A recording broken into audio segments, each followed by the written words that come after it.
All right, I'm here at the Children's Museum of Virginia, located in Portsmouth, Virginia. And this is Leslie Bowie, the museum's curator. Hi, Leslie. Hi, Van. I understand you want to learn about sounds. Yeah, I want to learn about how sound works, and especially how sound travels. Well, let's have a look at some of our exhibits and get the answers to those questions. Okay. The Children's Museum of Virginia is a place where kids can experience science firsthand. Here they can feel it, touch it, explore it, learn it. Let's first consider how sound is produced. When sounds travel, we actually are hearing how the vibrations affect the air molecules. A way I can demonstrate this is with the slinky. Van, hold the other end, please.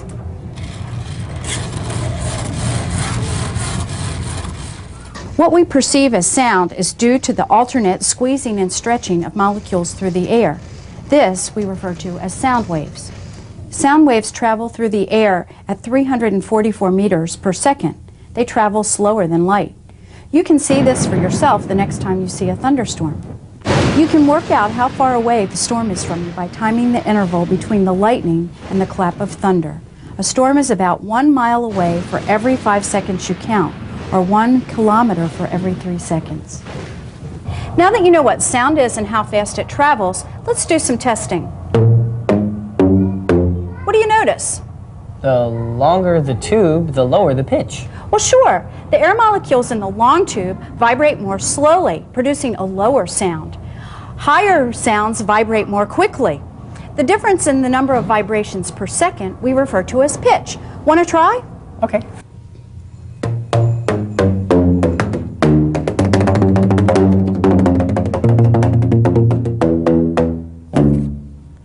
Cool.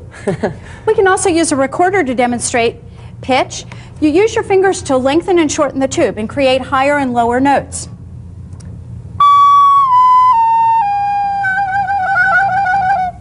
Well, that's great, but how do you make it louder? Well, with a recorder, just simply by blowing more air into the tube. But there's another way to make sounds louder, and that's to focus sound. Let's come have a look. Okay. Here, the parabolic dish collects sound from a huge area and funnels it right to this point. If you're standing in just the right place, you can even hear a whisper. So Van, why was Mr. Murphy only bothered by your sound? Wait, somebody just asked me about Mr. Murphy. Who asked that question?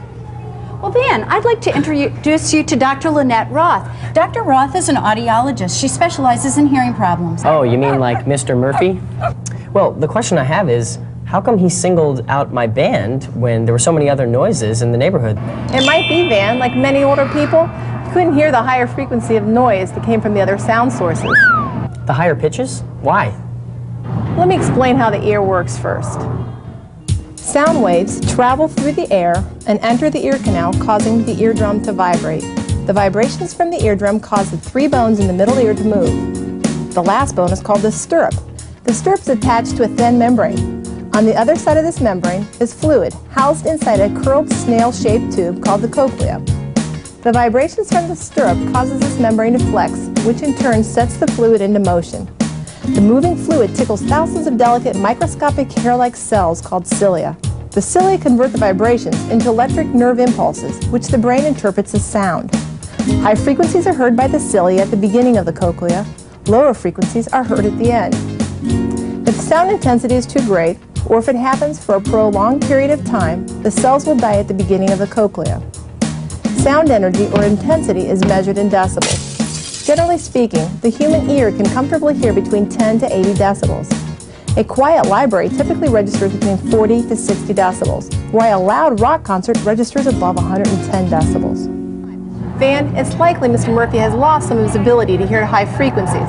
So this explains why Mr. Murphy singled out our band. Yes, Van, but I'm more concerned about the ear safety of young people, and in particular the noodles. Be careful how loud you practice your music, not for Mr. Murphy's comfort, but for your safety as well. You bet.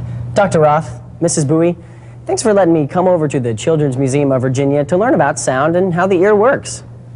Okay, I now have a better understanding of the science of sound and how people hear, but how do I control the amount of sound coming from my garage? Well, to find the answer to that, we're going to go back to Shelley at NASA Langley to see what she's learning about noise abatement. Perhaps she can pick up a tip or two I can use. Meanwhile, I'll share this information with my band, and I'll catch you later.